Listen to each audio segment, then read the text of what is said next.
I miss the kiss with treachery, the shameless kiss with violence, the soft flat velvet, tight against his side, mouth and eyes and heart open, running thickly, streams of green, bit by bit, starts to just let go.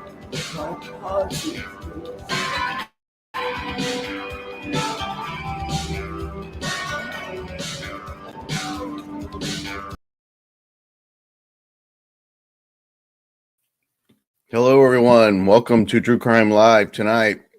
Let a few more people jump on the live chat. Want to give a big thanks to everyone out there for helping us reach 2,000 subscribers. Finally hit that mark today. I don't know who the 2,000 subscriber was, but I might try to find out. And I think I need to log into the desktop version of YouTube and see who that was. Went a whole 2 days at like $19.99, and no one would hit the subscribe button. But please do. Yes, happy St. Patrick's Day, especially to anyone with a good bit of Irish ancestry, or if you're just Irish for the day, happy St. Patty's Day to you. And we're going to covering probably do another Zodcast next Sunday, but now going to do, hey, Anthony, thank you. Appreciate it. Took a little while to get there, but hopefully we'll hit the 2,000 soon. So, 3,000. So it took a little while to break through the 2,000 barrier, but it's there. But the mainstay of the channel is everybody here in the live chat. That's the lifeblood of any YouTube channel, or the people that try to tune in live or watch it tomorrow. I let a lot of people that watch the show in the UK, a lot of friends over in the UK can't stay up that late, and then they'll catch it in the morning. So shout out to everybody in the UK. Yes, Richard, I guess you were of some Irish ancestry there. Hooray for the Irish too. Aaron Gobra. Of course, that's what Irish for Ireland forever. I never understood the differences between Irish Gaelic and Scottish Gaelic. I think they're pretty similar, but if you hear someone speaking what they just called it Irish, which I guess is a form of Gaelic, it's definitely a language of its own and very interesting. I knew some words at one point. I was trying to learn them because my grandmother thought she was Irish for some no reason. She did have red hair. I'll give her that, but I never was ever able to find the link to my grandmother in Ireland.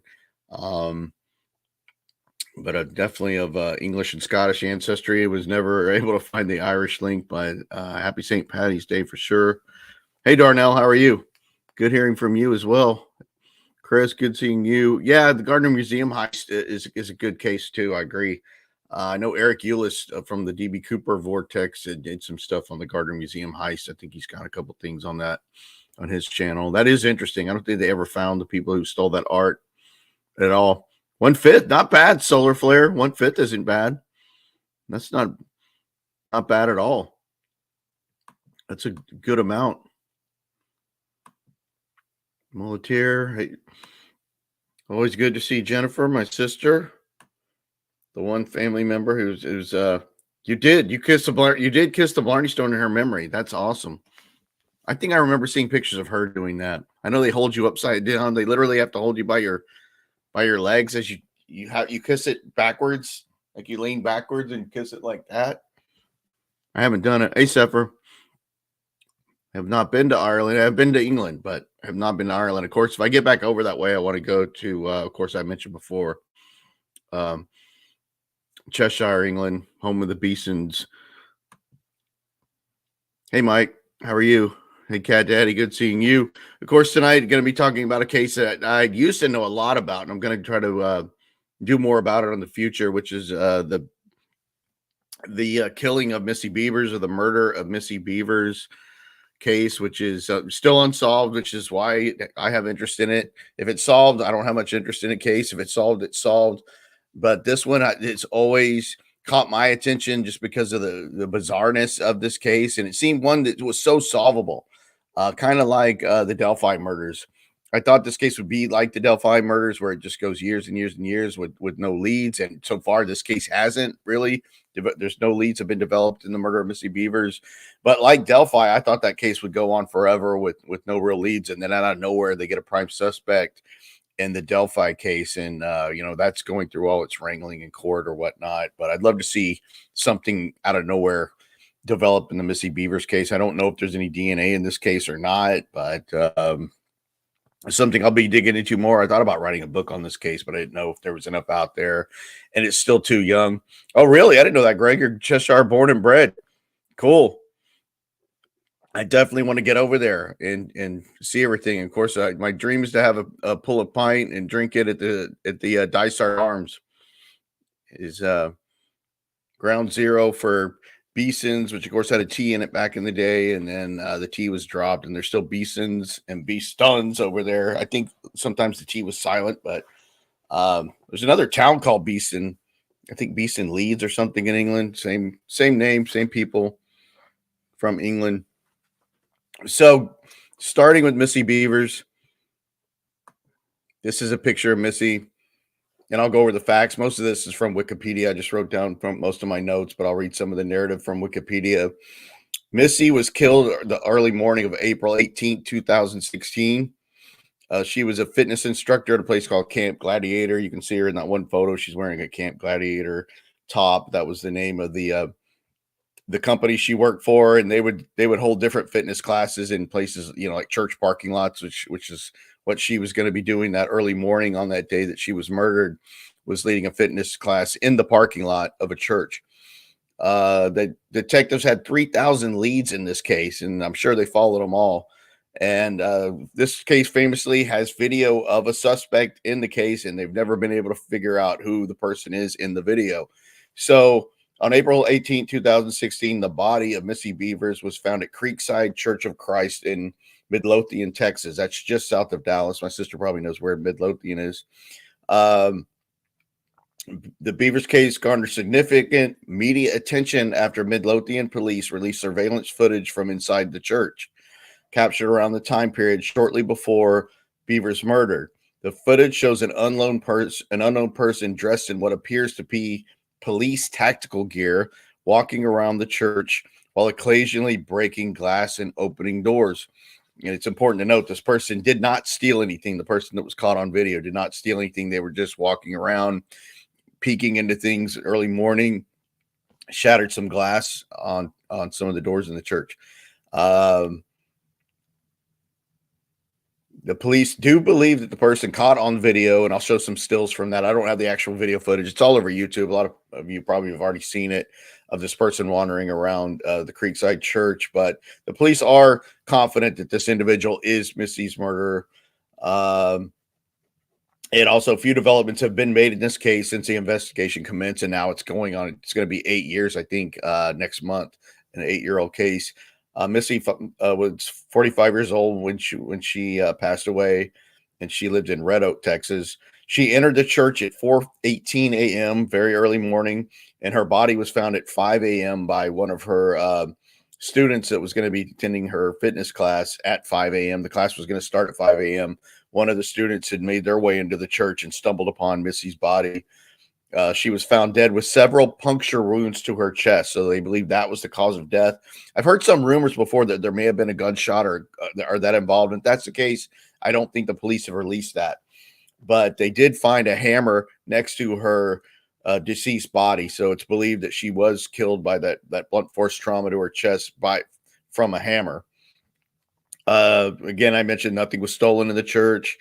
The person caught in this film, and I'll put a picture of those still images, was wearing what looked like a police SWAT outfit. I know someone mentioned that earlier in the chat, but this stuff looks like it's more aftermarket and maybe kind of pieced together and not what an actual police SWAT officer would wear.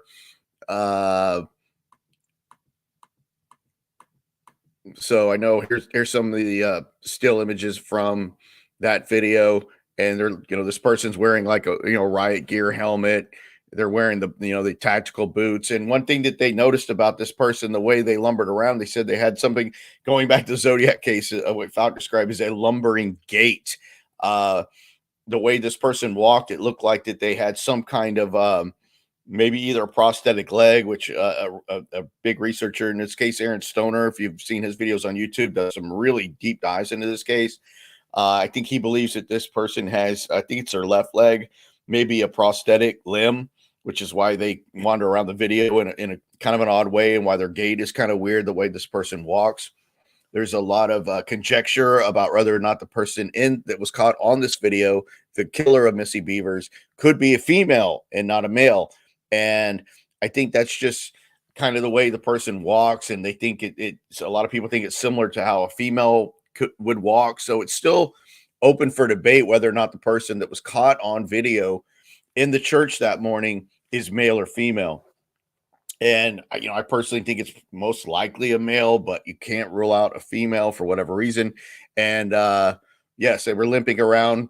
They were definitely favoring that left leg, and that video's been analyzed a lot by I think people that do rehab and do maybe some orthopedic surgeons have looked at this video and weighed in on it, what they think it is, and some have agreed that it could be a prosthetic limb, the way they're favoring it, or they had a previous injury. I think they've even looked at maybe if the person had early onset Parkinson's disease, the way they're walking. So there's a ton of theories as to why this person walks the way they do in the video with this strange gait, but they're still able to walk around this church. And the biggest debate of this case was Missy targeted? I heard my sister say earlier she thought she was targeted. I'm really on the fence about it. I really don't know, because if Missy was targeted, the person doesn't seem to be looking out for Missy, this person walking around the church in this combat gear. They are just, but they're not necessarily looking to, haven't stolen anything either. They're looking in the different rooms. I think I can't remember if this was on a Monday. Maybe the church had some cash from their offerings on Sunday, and maybe that was hidden, but the person doesn't seem to be that much on a mission other than maybe wasting time. So that would be something that would point towards Missy being targeted. And there's definitely some theories that go into that of why she may have been targeted by this individual at the church. So although police have had this video of this person, that led nowhere, unfortunately, with all the speculation. Is this a male or a female? Were they just breaking in to do some vandalism? Did they break in to steal things? Or, of course, were they there specifically lying in wait for Missy? But this would have been odd to do, because they may not have known that Missy was going to show up that early, even though the class started at 5. She came in early at 4:18 a.m., so it was a pretty good amount of time before the class started. It was heavily raining that morning. She left a gun in her truck. I think she drove a truck. I think she left a handgun in the truck. She didn't take it in with her, or that may have changed everything if she had gone in that morning with her firearm. But she did not, unfortunately, take it in. I don't know how much the police know about when they found her body, if there's any DNA, of course, if there was any gun involved, other than the blunt force trauma and finding the hammer. And that's what they list her cause of death as, of course, blunt force trauma from the hammer blows to her chest. So we just don't know. So this case is just wide open to try to be solved, or for a new lead. Like I said, they looked at 3,000 different leads in this case of what it could have been. Yes, she was killed off camera. They do not have footage of her death on camera. They're just sure that this is the likely person, because this person obviously broke in. One of the cameras was where this person was entered was not working at the time, so they didn't get to see if they pulled up in a particular vehicle. I think there is one camera outside that did show a vehicle coming in the parking lot, but they could not ascertain exactly what kind of vehicle it was. It may have been a truck, but they just don't have any footage of them getting close in a vehicle. I think because this one particular camera that was pointed towards the outside wasn't working at the time, but obviously some of the ones inside were. And this has led to immense speculation on everything. Was this person somebody that had a love interest in Missy? Missy was married. She had 3 children. Of course, her husband was looked at as a possible suspect. And I'll go through the timeline about what had happened. This is Missy with their family, with her husband and her 3 daughters. Her husband was fishing on a fishing trip in Mississippi at the time, so he had an alibi. His father also comes into play because his father was seen in some news footage, and he was walking around with kind of a strange walking gait, and people looked at the way that Missy's father-in-law walked versus the person in the video, and they thought it was very similar. So then he becomes a big topic of discussion. Maybe her father-in-law killed her, but he had a pretty solid alibi. He was in California at the time. He was not in Texas. And investigators were confident that neither Missy's husband nor her father-in-law were responsible for her death. Although her father-in-law, I think, had some either surgery on his foot or his leg, I can't recall which, that did make him walk like the person did in the video. So I'm pretty confident myself that the police would have been able to know if he didn't have an airtight alibi of being in California at the time. But he does come up a lot still in this case. I think a lot of people are still suspect of her father-in-law, mainly due to the way he walks. But there would have been, I don't know what the motive would have been for her father-in-law to have killed her, or her husband. And of course, you think about the insurance money involved, life insurance money, and there was rumors that the family was having some money troubles, but the police looked into that and they were never able to find anything definitive if they were having obvious money trouble or contact with any of the friends. They said, or were they having any money trouble? And they said no. Nobody said that Missy had ever complained to that, or her husband, Brandon is his name, Brandon Bevers. Nothing like that. So I think it was a dead end. Looking into her husband and her father-in-law just didn't go anywhere. So they're back to looking at other people.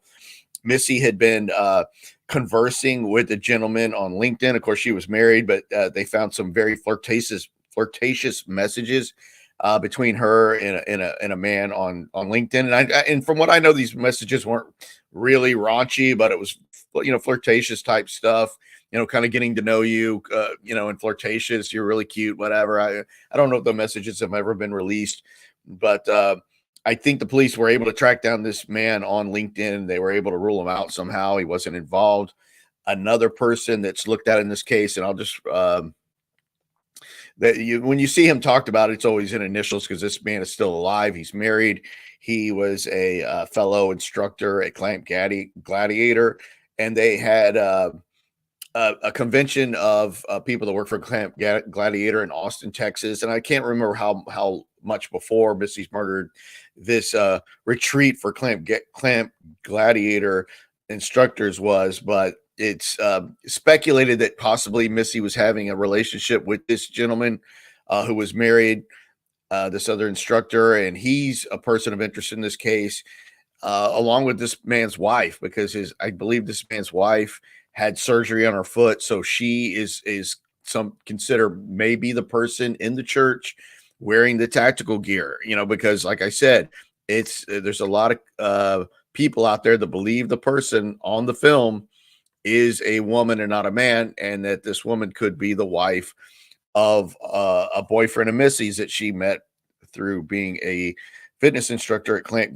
Gladiator. So we don't know. I know this particular man was looked at by police. Of course, he looked into this. They looked into him, and we do know that they searched his garbage where he lived. And I don't think he lived terribly far from Midlothian where this happened. I think it was in a neighboring town. I can't remember what the name of it is, but they did search his trash. So they were interested enough in him to search his trash cans. And of course, I don't think they ever came up with anything, but there's several pictures of this couple online that I have, and I won't put them out there, but they're actually wearing tactical gear for whatever reason. I mean, this guy was an instructor. He's also teaches ladies self-defense and things like that. So a part of what he does is he wears tactical gear, kind of like seen in these still images from The Killer of Missy Bevers, and, you know, showing women how to defend themselves against people dressed like that. So he owned similar gear, this man I'm talking about. His initials are AJ. You know, most people follow this case. If you already know it, you know who I'm talking about. So that's kind of weird. I've got a picture of him and his wife wearing tactical gear. Now, that's circumstantial, I know, doesn't make this couple guilty. I'm just mentioning that that when you think of suspects in this case, there are two that are going to come up. The quickest is this particular couple. I don't know if it was ever proved beyond a shadow of a doubt that Missy was having a relationship with him or not. I don't know, but it was speculated, and then it's speculated the wife found out about it and wanted revenge, so she's the one in the church waiting for Missy to arrive to attack her. So that's just one of the theories out there. There's not a whole lot of theories out there in this case because they just don't know. Like I said, they're still trying to debate if the person in the video is a man or a woman. So if we can't even determine that, it's kind of hard to pin down who may be responsible. So yeah, a jealous, yeah, you're right, Steve, a jealous female who knew she was going to be there. And yeah, people that knew her schedule knew she was going to be there.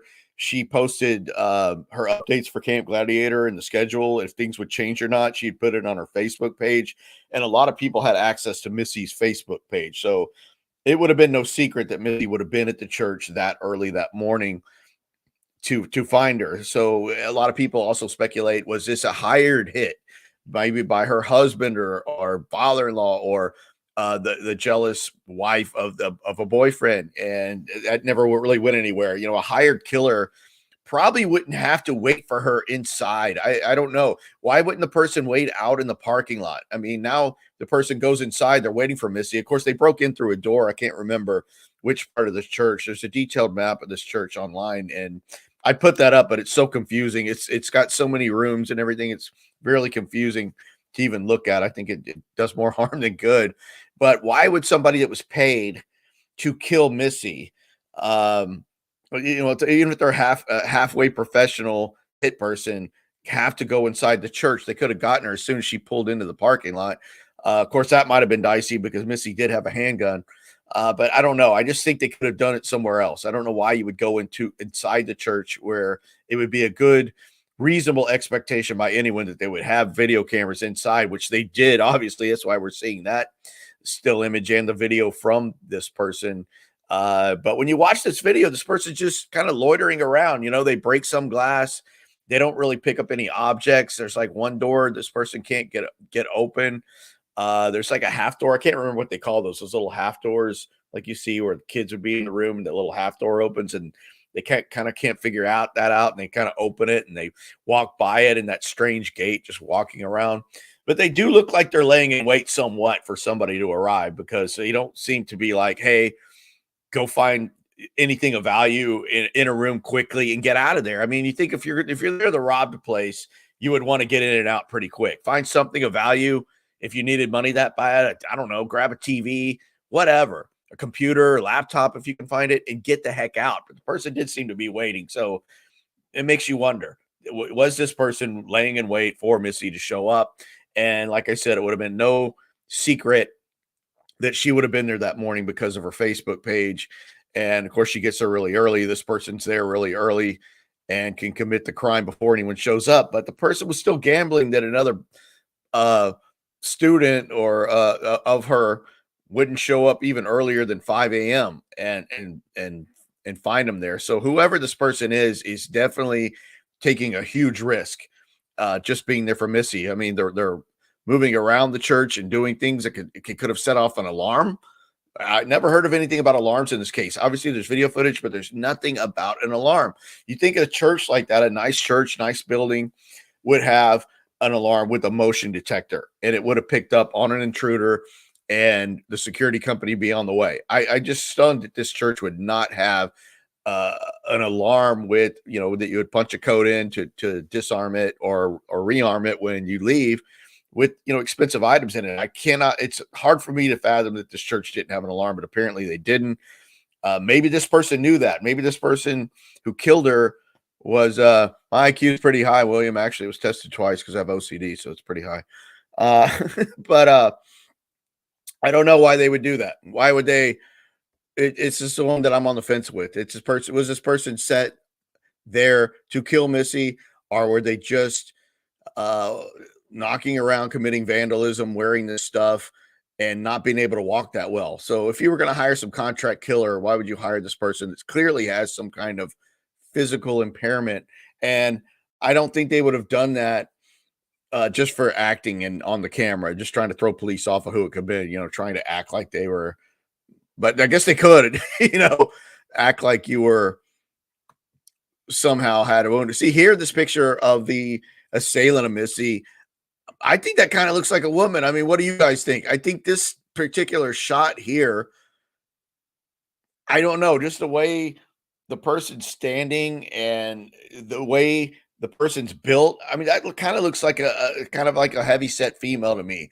And that's kind of the build of one of the potential lovers of Missy's wife has this similar build. So I don't want to say it's her, but it makes it harder to dismiss her because right there, that stance, whether it's a prosthetic leg or not, like Aaron Stoner believes, seems like the stance of a female to me. I mean, overweight men can have different stances or whatever, but that looks like a woman. So I'm almost 50-50 now. Yeah, William says woman. Yeah. Jenna says overweight woman. Yeah, everybody's saying woman. I mean, especially there. That one looks so much like a woman. Now, there's another theory, and I'll read this, of a gentleman when I was really getting deep into this case, and his theory was that there was two people in the church, a male and a female, which is interesting going back to that couple. And he believes that they're both there wearing similar tactical gear, and that one of the people in some of the frames is a female, and then in other frames is a male. And he's trying to claim that these are two people moving around. Of course, the camera never caught two people, and I know some other people think that theory is total nonsense, but this guy had really looked at it long and hard and came to the conclusion that there were two people wandering around the church and just didn't get caught on camera at the same time. They're both wearing similar tactical gear, and that one was a man and one was a woman. And I thought that was interesting. And let me pull up that image. I think I've got the one where he's claiming to be a shot of both. Okay, this is the shot. And I'll read what this guy said. I can't remember his name. I have it somewhere. He said, there are clearly differences in these people. He's talking about the two shots you're looking at right now. He said the person on the left is taller and thinner than the person on the right. And the one we just looked at that looks like a woman definitely doesn't look thin. Number two, the person on the left is wearing a darker outfit than the person on the right. Let me pull that up. No, I'm going to see that. That kind of looks true, but it could just be the lighting in the church, which it wasn't that good. It's early morning. Maybe not all the lights are on, but he's saying that the person on the left, which definitely looks thinner in these two shots, and this is the same area. You can tell. You can see that door there, and then to the left is that bulletin board and another door, and the floor is the same. Obviously the one on the left is standing right by the door, and the person on the right, if it's a different person, is standing more to the left of the door. But this is fascinating. Since the person on the left is taller and thinner than the person on the right.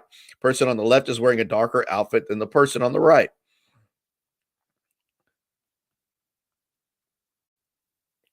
No, I can't find the other statement, but he goes on this whole list of why. I think the third one was the helmet looks different or something than the person on the left. But I've seen other people that study this case looked at that theory and dismissed it. But this guy had done a lot on it, and I don't know. Maybe he's right, because they're looking at these two. I think the first thing that would pop out is that the person on the left looks thinner, but with these security cameras, you just don't know for sure. But it definitely looks like they may have been onto something there. Maybe two people were there waiting for Missy, which could also explain a lot of things. Chris They could also have something under their clothing making them larger. True. We know the person had a hammer with them, and we're using it throughout. Yes, the camera adds 10 pounds. It definitely added it to me when I was on TV. I'm a lot thinner in reality than I was on TV. And this person says everything mentioned about the burglary makes sense, except I just can't believe a thief would walk like they're taking a leisurely stroll. That's true. When you look at the video, they are literally taking a leisurely stroll through this church, and they're either waiting for Missy or they just had no idea that Missy was going to show up. We still don't know, but the person is walking around. They don't look like they are afraid of anything. They're walking around just like, singing in the rain. I mean, like there's just no care in the world. And it's just odd, if they were a paid hit, why would you go through there like that? It just makes no sense at all. And the person's reaction to that was because she hasn't pulled up yet. So they're just killing time waiting for Missy to show up. But still, I mean, anybody else could have shown up early, maybe use the bathroom in there, because I'm sure they would get access to church to use the bathrooms from this fitness class in the parking lot. So I don't know. I think that's an interesting theory to look at it. There were two people inside the church. Patty, the person on the left looks taller based on where the top of the helmets line up with the papers on the bulletin board. That's true. I've looked at that before. And I've seen other people kind of shoot that down, and I've seen other people agree with it. So I don't know, but if it's two people and a male and a female, it definitely makes me want to go back and look more at the couple, the one that Missy may have been having an affair with, and his wife, because police definitely looked at them. We know that they went through their trash. So I have pictures of that couple wearing riot gear, oddly enough. Could have been. I don't know. I'm still open to it. Was a killer woman hiding her body shape with the police body gear? Could be. Could be, Solar. Yeah, that's true. Maybe they're making sure no one was there. That's why they were opening various doors. But once they started hitting things with a hammer and breaking glass, you'd think somebody would have called the police. I just can't believe they did not have. It could be Dawn. Dawn kind of shaped like that. Still not sure if it's a man or woman. I'm not either. Let's go back to the slide. I don't know why it does this. I'm going to put this back up.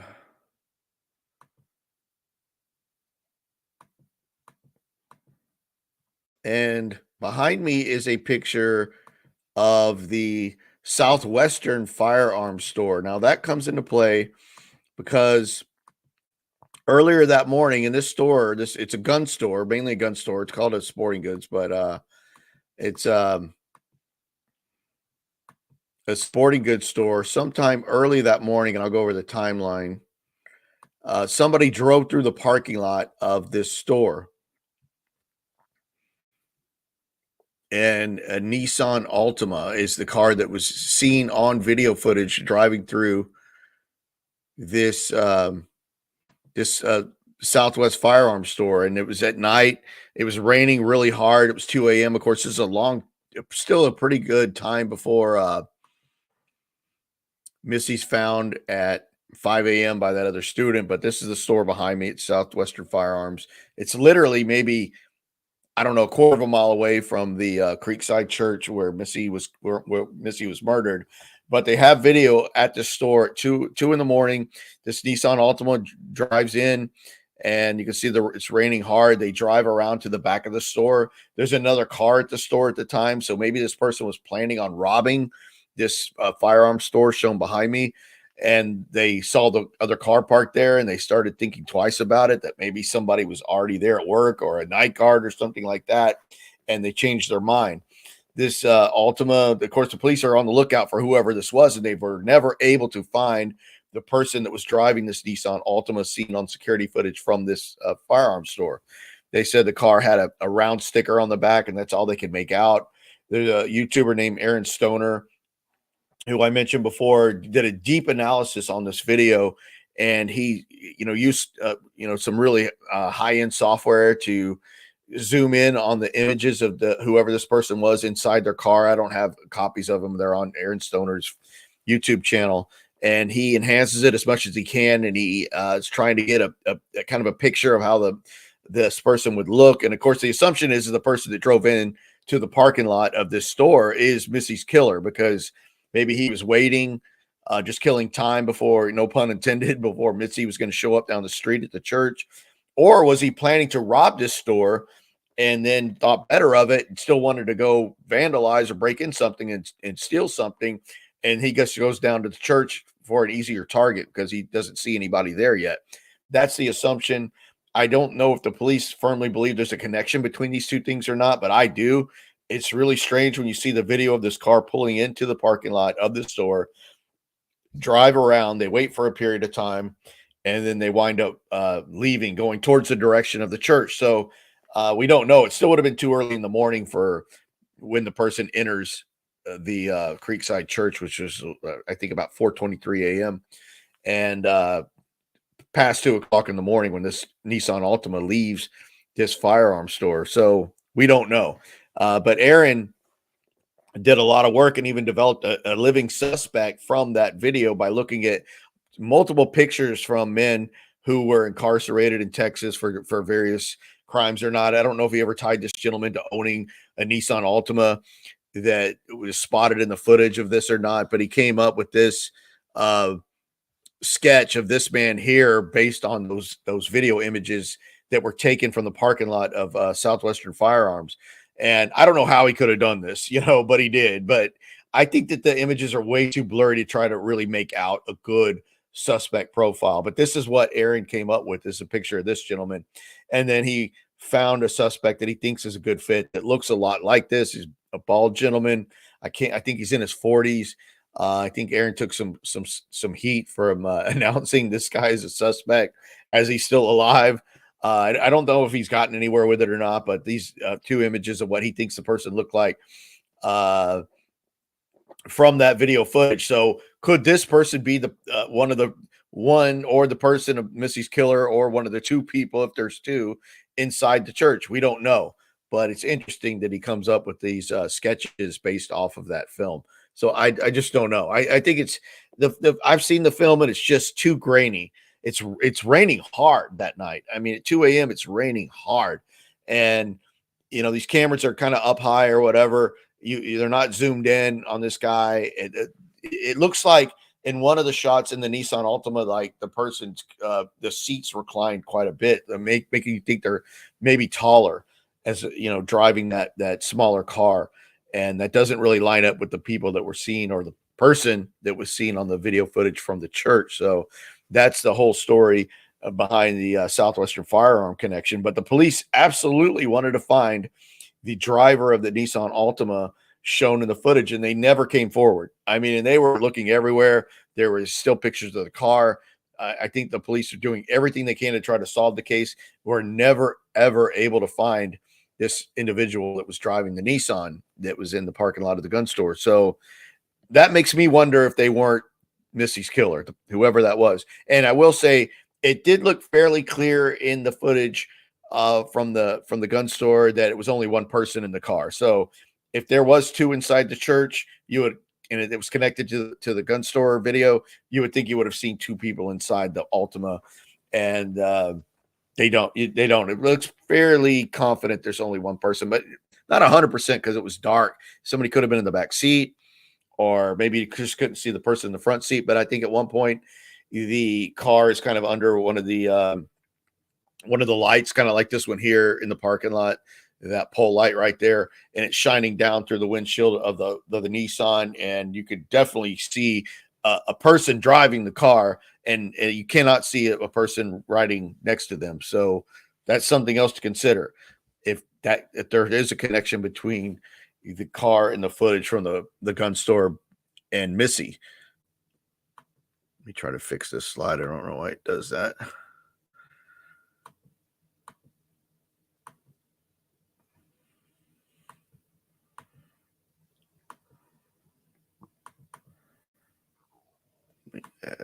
I can't.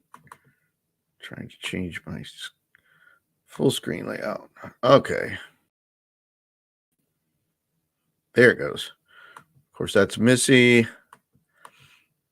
That's her family. That's her husband and her daughters. There's a better shot, and I'll go over the timeline.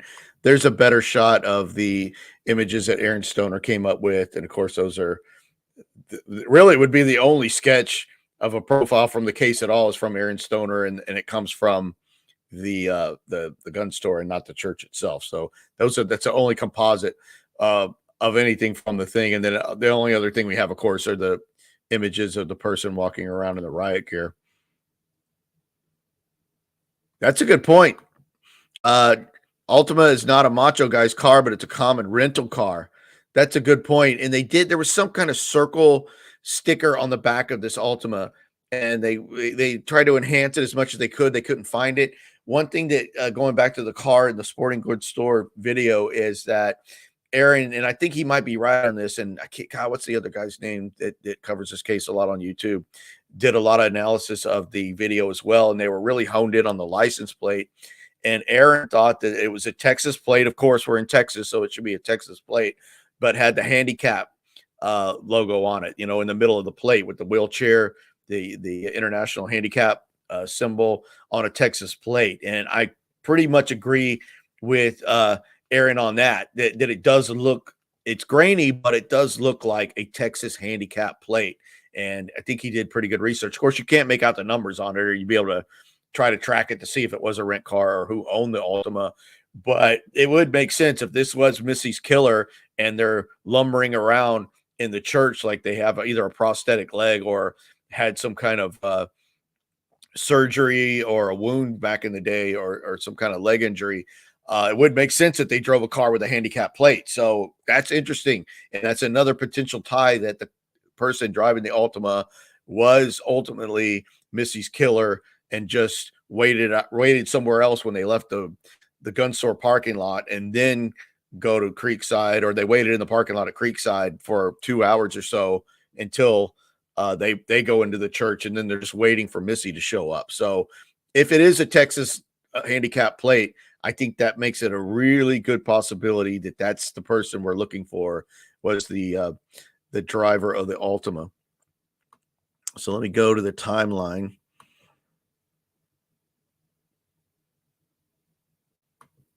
Okay, January 2016, MB, that's Missy Bevers, of course, began speaking with CW on LinkedIn. Now, I don't even remember this person's name, but that's the guy I mentioned was a man that she was having flirtatious chats. Well, who's having flirtatious chats on LinkedIn? But that's what happened apparently here.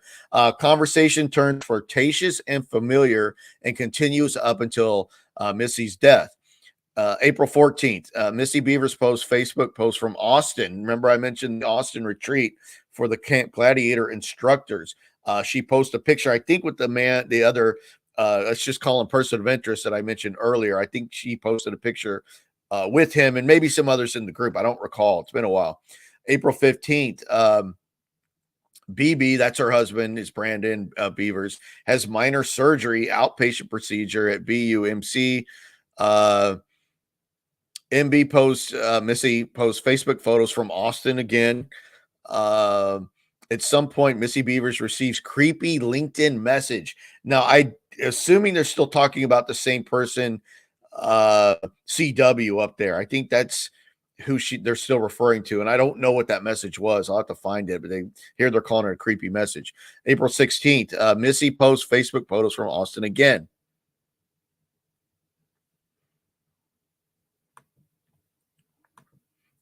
April 17th, BB, that's her husband, posts Facebook photos. North Texas weather radar refers to noon flight. Okay, of course, husband's going to Mississippi to go fishing. 12 p.m., BB's flight to Mississippi, Facebook. 7:30 p.m., BB's allegedly arrives in Biloxi, Mississippi. 7:55 p.m., Missy posts on Facebook time and place of Camp Gladiator class schedule for next morning. So anybody could have seen this. If it's raining, we're still training, is what she wrote. No excuses in all caps. You are gladiators. So everybody would have known she would have been there, even if it's rain or shine. We're going to be there. We're doing this, even though it's outdoors. I think there was like an awning or a porte-cochere or something that was big at the church, that cars would drive under. If it was raining, I believe that's what they were going to be under for this rain. 9:15 p.m. BB post Facebook photo of exterior of half shell oyster house with Biloxi, Mississippi geotag. Says first stop after 5-hour plane trip. Now, some people, if they're suspicious of her husband, are going to say, man, he's sure doing a good job of documenting that he's not in Midlothian or anywhere near Midlothian at the time, that he's absolutely time stamping that he's in another state at this point. But it could be nothing, but if you're suspicious of him, you could kind of play that angle that he's really being conscientious to document that he's not anywhere near where his wife's going to be.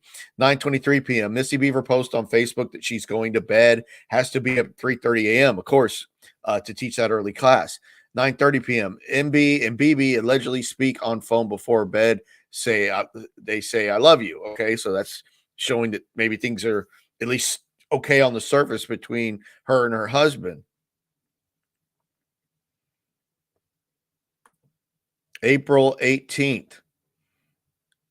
Midlothian PD's official timeline here. Surveillance footage here. These are links that would go to the actual footage. You guys, you can find that anywhere. It's all over YouTube. 2 a.m. Light colored 2010 through 2012 Nissan Altima. We talked about this. Seen on Southwestern Firearms parking lot cameras. Pulled in for 2 minutes. Driver is not a suspect. I think they were saying that so in the hopes that the driver would come forward, because you damn well know the driver, in my mind, is a suspect, particularly if he had, like I mentioned, that Texas handicap license plate. 3:50 a.m. Suspect one seen on church surveillance cameras after breaking into church. Then there's links to the pictures of the damage they caused with the hammer. 3:50 a.m. through 4:20 a.m. Suspect seen on camera rummaging from room to room with hammer, tools in hand. Spend several minutes in the kitchen. If you're there to kill Missy and that's your goal, why are you rummaging through the rooms and making noise? And I just don't get that. It's really strange. That's why this case is so frustrating and fascinating at the same time. If this person is there to kill Missy, that's their objective, whether it be a jealous wife, whether it be a jealous boyfriend that couldn't have her, whether it be her husband paying somebody to kill her for insurance money, whatever the theory could be. Why would the individual set to do that want to go rummaging through all these rooms? You think they would just want to be off camera or still or waiting and lying in wait literally for her to come in and do the job and go? Why do they're rummaging through this stuff? They're walking down the halls of the church all lackadaisical, banging on stuff with a hammer, looking into rooms, not stealing anything though. It's just so weird. If you're there, if your goal is to kill Missy, why are you doing all this stuff? Are they that bored? I don't know. 4:16 a.m. Missy Beaver's truck pulls into church parking lot. 4:20 a.m. Missy Bevers enters church, first seen on camera. 4:26 AT posts to Facebook about CG class. Now AT is he's the suspect. I'll just say person of interest that she was hanging out with in Austin. That's who AT is. The other Camp Gladiator instructor. That's who AT is.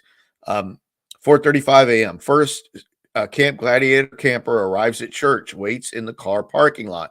5 a.m. Camp Gladiator class scheduled to start right at 5 a.m. 5 a.m. 2 911 calls made to Midlothian Police Department. 5:01 a.m. Fire Department, Midlothian Fire Department dispatched.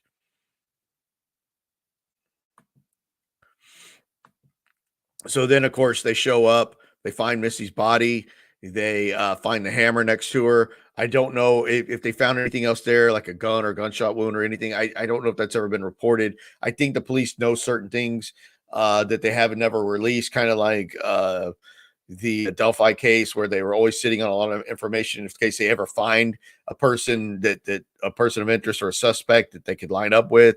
They don't want all the information known, maybe just enough to help them, but they're still actively working this case. But my knowledge, they have not much to go on, unfortunately. Maybe no DNA. Did Missy fight back? Did the person bleed? I don't know. You would hope so. If she fought back, maybe the person leaves some kind of a blood trail that they could get DNA off of. Don't know. But that's really the whole case right there. Was the person seen on video at the firearm place the attacker? I think it probably was. Was the person seen on film? What, first of all, is it a man or a woman? I don't know. I'm 50-50 now. It's one looks like a man, one looks like a woman. I still think it's probably only one person, and it's just the way the camera is. And then I still yeah, slightly go to a man, but maybe that's just prejudging it. It could be a woman. And, actually, it would make more sense if it was just such a jealous woman that she's just pumped up and she's knocking around with the hammer before Missy shows up, if it's targeted. Or could this just be somebody that was looking to create some mischief in the church? But they were smart enough to wear the outfit to not give away their identity. So it's not somebody that was out of their mind enough not to even care. I don't know. That's a tough one. Are these two different people, like that person says? Definitely looks thinner on the left and taller. Person on the right does look heavier and shorter. But I think either both, or maybe it was only, you don't know if it's two different people, but was the person that had the distinctive gait where, like Aaron believes, was a prosthetic limb or some kind of leg injury, maybe had foot surgery, leg injury. I think Missy's father-in-law had a foot surgery or something. No, actually, the wife of the possible lover of Missy, possible I say because I don't know if that was ever established, did have foot surgery some either months or maybe as much as a year prior to Missy's murder. I think she did have either a foot or ankle surgery. I'm almost sure it was a foot surgery. So that's interesting as well. Makes me not want to dismiss that. Now here, like someone mentioned in the chat, could be something under this tactical gear here, making the person in this particular image look heavier. This, the way that leg's being favored, I think it was the right leg is the one that kind of creates the odd walk. If I don't remember correctly, but it could be something under this tactical vest, or I don't know if that's a bulletproof vest or what it is, but it looks like a SWAT gear. But it makes the person in this shot look heavier, and to me that this looks more like a woman. And then this individual was the one on the left side in the comparison, looks more like a man. So it's a hard one. You kind of see, they're moving, kind of poking around. But again, nothing stolen at all. Nothing was taken from the church. Again, walking around, standing in front of the door.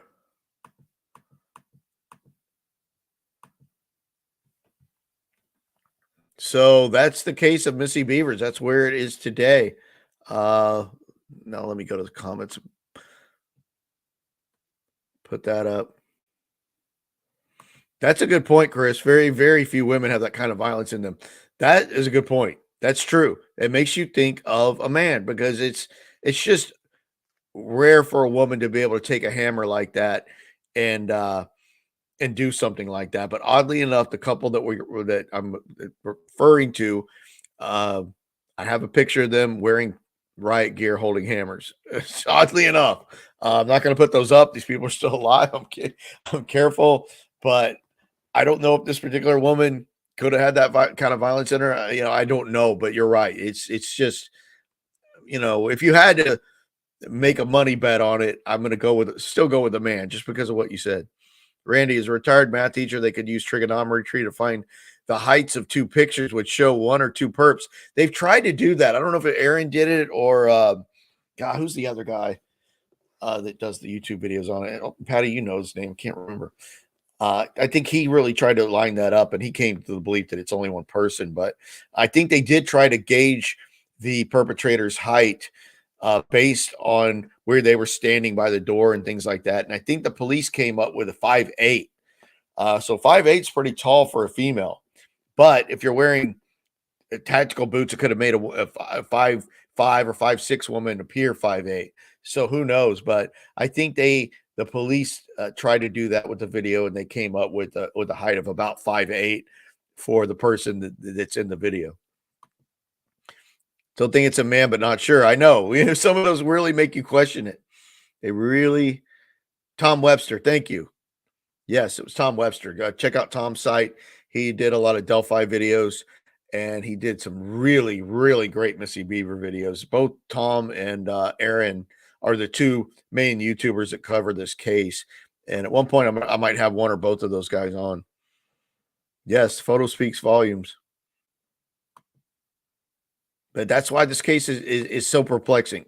Why would somebody that's targeting Missy go just lackadaisically down the hall, banging on doors, breaking some glass with the hammer, and just till she got there? I mean, we don't know the moment. Unfortunately, her actual murder was not caught on film that we know of. If it has been, if it was captured, police have never ever released that.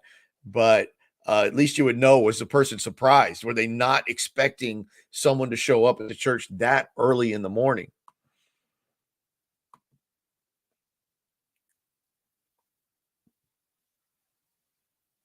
That I'm not sure. The husband is, you think the husband is suspect? I don't know. The husband, he did wind up buying a new home. I'm sure he got some insurance money. That doesn't make him guilty. And let's just say, this was just a random weirdo that was knocking around the church. Maybe they were going to steal something. Maybe they weren't. Maybe they were going to steal from the store behind me, and they thought better of it when they saw a car parked there, and they went down to the church to maybe see if they could find something of value, and just didn't. And they're just kind of knocking around. Maybe they're drunk or on drugs or whatever. And Missy just shows up, or whatever. It's just kind of odd because we know it couldn't be the husband because he was in Mississippi, and he made well sure that that was documented on Facebook. So if the husband put somebody up to it and just said, "Hey, here's $10,000, take out my wife," or whatever, it wouldn't have been. I just don't think even a amateur would have done it that way. Why would you go into the church, make all that racket, and just wait for her to be there? Like, no big deal. And you're going to pay money to this guy who's limping around, or it's just a stretch.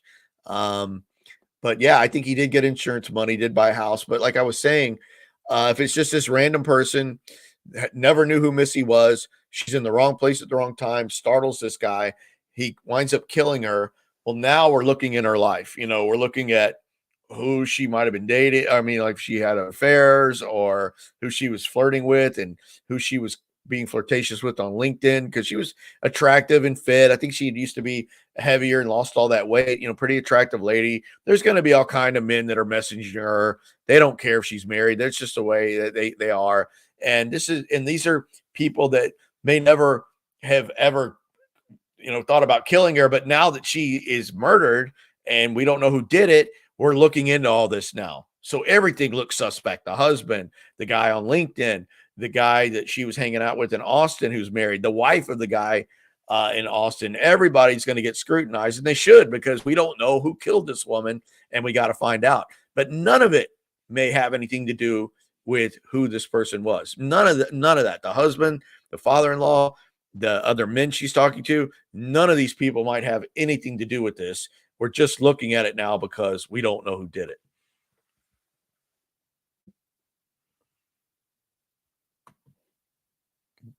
Yeah, very, very vulnerable. Had a gun in her car, didn't take it in with her.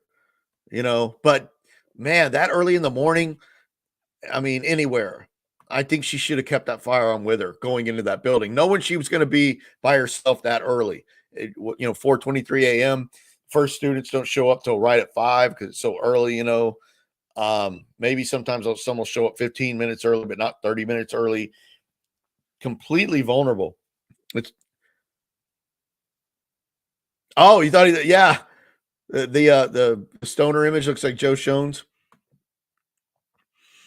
Seems like an overweight man, and she's a training instructor. Yeah, she was very fit, no doubt. She instructed the man at some point. The killer maybe got rejected and decided to kill her. That's a good point, William. That's highly possible here. Could be an overweight man that she rejected. I mean, she was attractive. She had a following she was a popular instructor. Did she have a mother-in-law? Yes. Yes.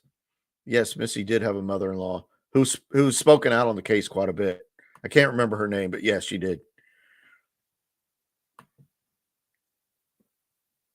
Yes, that early time was a huge tip off, and it was anybody could have accessed her Facebook. You probably didn't even have to be friends with her on Facebook to see that she said she would be there, rain or shine, and maybe they knew her schedule and that I don't know why she would need to get there that early. Like she had to set up, stuff for them to work out on or whatever. I don't know why she was there that early. I mean, I don't think there was any particular reason. Maybe she just got there early for whatever reason.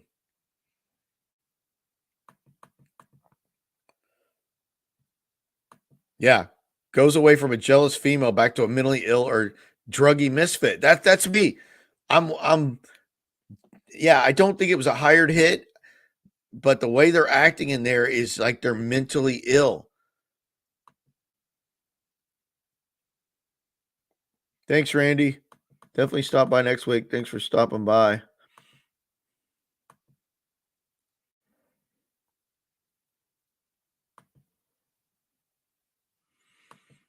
I don't think his story ever changed. He was gone. He was in Mississippi. No, his story never changed. I think he did spend the insurance money though. But if he has it, he has it. Just because he spent the life insurance money and bought a new house doesn't make him guilty. I guess it looks kind of bad, but it wouldn't make him guilty of having something to do with the death of his wife. Not much to steal at a church, especially in the children's area. Good point, Jen. He was in the children's area, that children's wing of the church, and there was nothing there. I don't know if they ever found out if there was any cash stored from the collection offering on Sunday. And there's definitely nothing to steal there. But no, the husband's story never changed. Riot gear and hammer. Yes.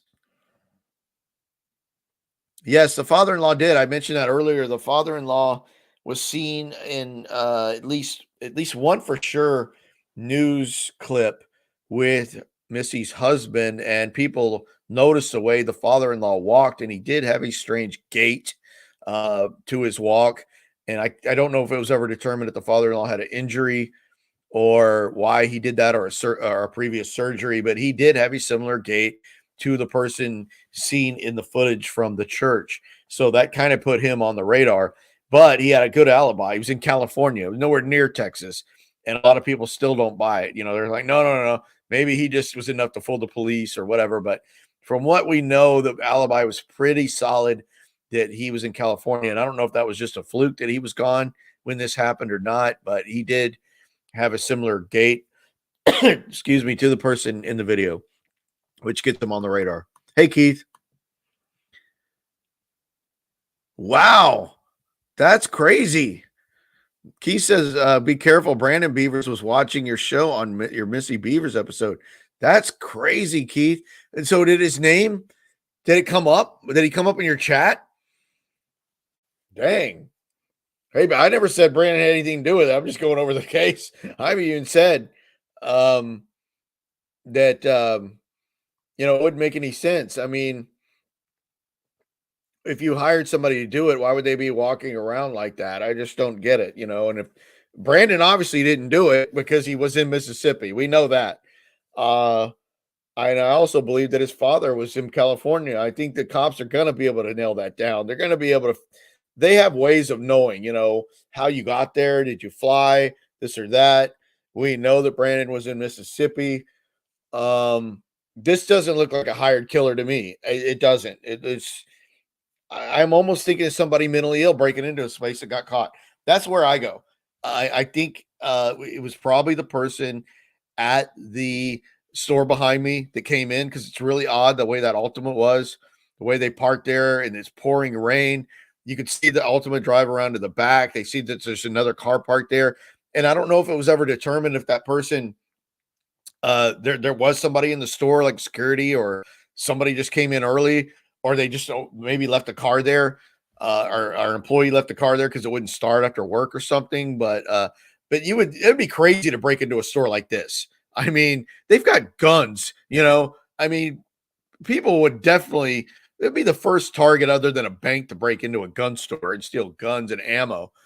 They've got to have very sophisticated alarms and cameras. Like as soon as you breach that gun store, somebody's rolling. I mean, quick, like whatever security service you have, they're rolling. I mean, when you break into a store like that, which is odd that a church wouldn't either. I mean, not that there's a whole lot of valuable stuff, like my sister said, in the church, but you would think that as soon as you breach that, you've got motion detectors set off when you go through any of the entry points. Maybe not every window, but every door entry point would have a motion on it, and somebody's coming. And obviously that didn't happen at the church, but if somebody tried to break into this place behind me, they're going to be there in about 10 minutes at max. Cops, whatever. I mean, that's a gun store. They know somebody's going in for those guns. So I think this person, it was somebody that was just kind of mentally off, that had a for whatever reason wanted to go knocking around the church, maybe vandalize, maybe steal, we don't know, and caught and had no idea Missy was going to be there, and panicked and happened to have a hammer, wearing riot gear. So I do not think that I honestly don't think Brandon had anything to do with it. I don't know. I don't know why she was there that early. That's a good question. She was there really early. Maybe she was going to meet somebody. I don't know. It's odd that she was there that early. You could get there at, you want to be early because you're the instructor, but maybe get there at 4:50 and people show up at 5. And I think they were going to be under this porte-cochere where the cars would drive under for the rain. And it was big, like, I think it was big enough where you could get, I don't know how many students were showing up to that class, but she was a popular instructor, maybe 20. I don't know. But I don't know why she was there that early. Maybe she thought that the weather would hold her back more than it did. I'm not sure.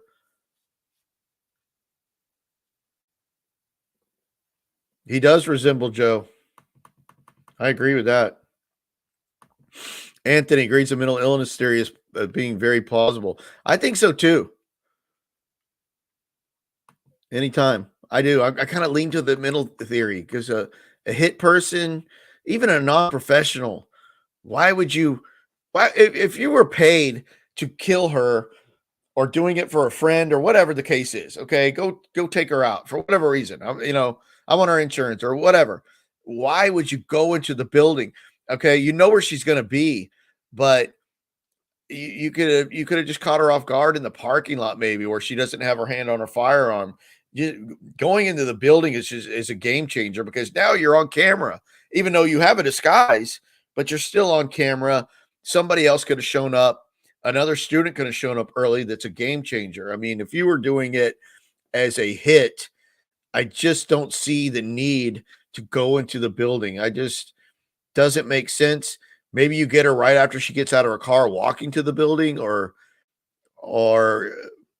I don't know. It just doesn't, definitely a better place than a lot because it's so early in the morning, but it just doesn't make sense. Plenty of women have killed over men. True. Unless even few stories of cutting babies out of women. Yeah. I know that's true. Could have been. It wasn't yoga. I think it was just regular like exercise type, whatever they call that. God, what do they call that? I can't even remember that type of workout they do. It wasn't yoga or Pilates or anything like that. It was heck, I can't remember. It's just regular exercising camp. Maybe the target was the pastor or the spouse. They thought they would be there. Maybe. I think it was a Monday though, so I don't know. Oh, he left a comment. That's interesting, Keith. What did he say? What did he say? Were you like leaning in on him as a suspect? And he said, "That's interesting that he's watching though, Keith." I don't know, man. That's crazy. That's kind of like when John Shones called me kind of creepiness that he was watching your show. Man, Brandon's in this show. It's weird. So, what were you talking about when he left a comment? Were you talking about him? That is crazy. Cat Daddy says, Brandon, good for you. Patty, I think it was a thief who was interrupted. I do. Not thinking that anyone would be at a church at 4:30 in the morning. Yeah, I have to lean towards that. I do. I lean towards that just being a thief that or a vandal, maybe looking for something, and it could have been the person that they thought they were going to rob the firearm store and didn't. I was actually looking for suspects in this case, and I was looking on the Facebook page for this gun store back here. They had and there were some disgruntled people with it. They said the guys that work there are kind of jerks or whatever. Of course, you're always going to find a store that big. You're going to find people that are upset over whatever reason on Facebook or giving you a bad review on Yelp or something. But I actually found a guy who left him a pretty scathing Facebook comment about the way they were at the store, and they don't, I don't, it was some kind of like the person might have been thrown out of the store for some reason over an argument over something the store wouldn't return or let him return or something like that.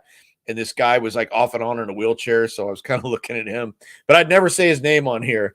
But it was interesting because he seems like maybe he was gonna rob this store behind me because he was mad at the people that ran it, and then noticed the car there and maybe thought better of it. Like, you got to be ready to rob. You're going to rob a store like that. They got cameras, they got alarms, they got motion, they got who knows staying there overnight. There was a store here in Houston. It was a gun store, and I think they did get hit at least once. It's over on I-10 and near Kirkwood. If people who live in Houston, can't remember the name of the store. Smaller. It's not a big, nice store like this, but they had gotten robbed. People stole some weapons and some ammo. And these guys started, two guys that either worked there or a store owner, I don't remember what, were spending the night in the store knowing that they were going to get a hit again. And of course, one night they got hit again, and these dudes were staying there and had a couple of AR-15s ready to rock and roll. And when someone breached that door, it was rat, tat, tat, tat, tat. And I know they hit one of the guys that broke it a couple times. I think they did fled the scene.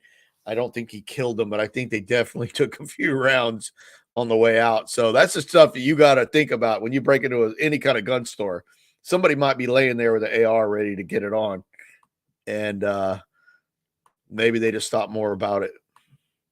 Killer might have walked in on Missy without knowing she had come in and shock attacked her. Yes, I'm leaning that way, Mike. I really am. You're heading towards someone she knew. You can make a case for both. You really can. If it's someone she knew, then you really go down the jealous route, the jealous wife route, and that's a tough one, because there's somebody that fits that bill. And I hope they're not on the chat, Keith. I hope that person, I'm a lot less afraid of Brandon than these people. I'm not making light of it, but if that person showed up in the chat, I'm really going to be worried. Brandon's one thing, but Chris, who would hire a person? Yes, exactly. That's what I'm saying. Who would hire a person with a gimp leg as a killer? Yes, thank you. I agree. Maybe Missy went early to warm up her muscles. Yeah, that's a good point. With some light exercise and stretching before teaching in class. That's very plausible. You think this is how detectives work, coming up with possible solutions and eliminate him? No, I think they go with what they go with what they have. I think they do try to look at different things. Of course, like I said, they have no choice but to go look at things in her life. Were they having financial trouble as a couple? Were they having affairs? Was he having an affair? Was she having an affair with this other instructor? I know they looked at that possibility because, like I said, they went through that man's trash. They went through his trash can. What they were looking for specifically in his trash, I don't know. But the police obviously looked into that angle because they looked in the man's trash. And maybe they just couldn't take it any further. Maybe they have their own opinions, or they just looked into him enough. And I think they're going to look at everything. They're going to look at any theory at all. Of course, the husband's going to be looked at. I think Brandon knows that. I mean, what is that's like the name of a podcast. It's called The Husband Always Did It or something. I mean, it's like when a wife is murdered, it's I think that the percentage of the time that it's a husband is like 70% or something like that. So of course they're going to look at that.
Okay, I'm back. I lost my internet connection on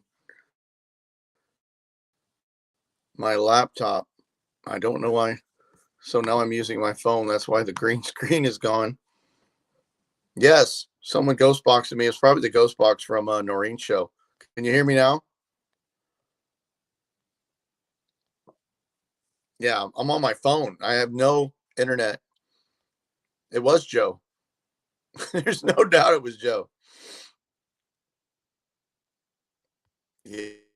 Yes, I know. I think I got struck by the mobile leprechaun. If you know who that is. Keith Brandon got Drew. I don't know. I have no Wi-Fi on my laptop. Like on two different Wi-Fi's. Let me read some of the comments. Hopefully this is working, my audio. Keith, going through the trash, usually they are looking for DNA. Yes. They went through the Golden State Killers garbage and got, yes, they did. That's true. That's how they did get something out of Golden State's a trash can, and that's when they compared it to the DNA they found from one of the rapes. That's true. Yeah, you're right, Keith. Good point. They were looking for the man's DNA. So they were definitely looking into that angle. I mean, I don't know if that guy had anything to do with it. And I know you know the case. You know who I'm talking about. Um, Makes you wonder. Yes, very sinister forces. I think it's the CIA, and I'm not even talking about Ted Braden. I need a couple of. It's a green screen. Maybe it rained again. I don't know what knocked out the Wi-Fi. But I'm glad it came. That's what's cool about StreamYard. You can just jump it in on your phone if you ever get thrown out like that. That's a good point, Keith. I don't see Brandon anywhere. That's good. Oh, you don't remember what he said? You'd have to go back and look. I bet it was something. Would it be something jarring? Like, were you even talking about him? Like, were you even like putting any suspicion on him? But they're always going to look at the husband. I mean, that's just what cops do. I mean, there's nothing wrong with that. Even if he's got even if he had a good alibi like Brandon did, they're still going to look at it. That's just normal. I mean, there's nothing wrong with that. That's just what the cops are going to go under every angle they can in a case like this. I mean, a smaller town police department does not want an unsolved murder for years and years on their books. They don't want to. Thank you. They don't want it being another like Zodiac or something where it's just unsolved forever. Like Delphi, man, the pressure for those guys on Delphi, just crushing pressure at that police department. So they want to bring that to a close. Maybe if convict Richard Allen and try to make sure he wasn't with anybody and get that closed, just like this case. I mean, I think they're still looking at it, and I'm still looking at it. I mean, I'm definitely back into Missy Bevers again, and it's tough though. I mean, was it a man? Was it a woman? Was it random? Was it not random? I mean, you could just go anywhere with it. It's like Yuba County 5. You could just go anywhere. You could make a case for anything because there's just nothing. There's nothing concrete pointing to any of the theories. But that is weird that he followed it enough to watch your show, dude. That's creepy. I mean, I'm sure he's a nice enough guy, but maybe he's just wanted to see what people were talking about. There's another guy, I think he's an ex-detective or something that did a lot of in-depth stuff. But Aaron did a lot of good work on it. And I would definitely highly recommend Aaron's channel on the Missy Bevers case, but I don't think there's much going for Aaron's suspect. I just don't know why he would drag that guy out of nowhere. I mean, it doesn't really. He looks like the guy in the composite he made up from the video from the sporting goods store, but there's nothing else going. I think he was already in prison for some violent act. I don't know if it's murder or what, but yeah, the judge in the Delphi case is crazy. I need to get caught up on that again. I know my buddy Michael was really into that case and following it every day, all the legal stuff. He put together an incredible timeline on Delphi, which really traps Richard Allen. If Michael could do his timeline in PowerPoints in the Delphi case, Allen's screwed. I mean, because the way he can present that timeline, it leaves no outs for Richard Allen. It really doesn't. I mean, it doesn't show him committing the crimes, but he boxes him in about where he is, who saw him and who didn't see him. So I think Allen's definitely the man. It's just did anybody work with Richard Allen or not in Delphi? I don't know, but Allen's definitely part of it. There's no doubt he isn't. Really? Think she's going to try to disqualify the attorneys again tomorrow, even after the Supreme Court. Man, that's just dragging on forever. It's like not even being talked about too much anymore. Yes, Delphi, Moscow under big pressure. Oh yeah, the same thing with the Moscow. I know a professor there from that college that I work with on some Ted Braden stuff. She's a professor at that very college where the students were murdered. I've never talked to her about it though. We're working on some Braden stuff, and she is a professor there at that very college where the kids were murdered. Maybe the killer's watching this show right now. Hey, remember that time, Patty, where Don Chaney showed up in a live Zodcast? That was creepy. Don showed up out of the blue. I'm sure Sepher remembers that. Where Don showed up. It wasn't even a ghost box, and Don showed up. No, I don't see any Brandons on here, fortunately. And it wouldn't surprise me if the son of somebody in another case doesn't show up on one of my lives soon. You know who I'm talking about. See, Patty remembers when Don Cheney showed up to the to this oddcast. Just making sure I didn't miss any comments. So everybody have a good week. We'll do the emergency Bigfoot howl. That would sum up my Monday, which is going to be tomorrow. So hopefully everybody has a good week. Everyone stay safe, and happy St. Patrick's Day to everyone. Thank you.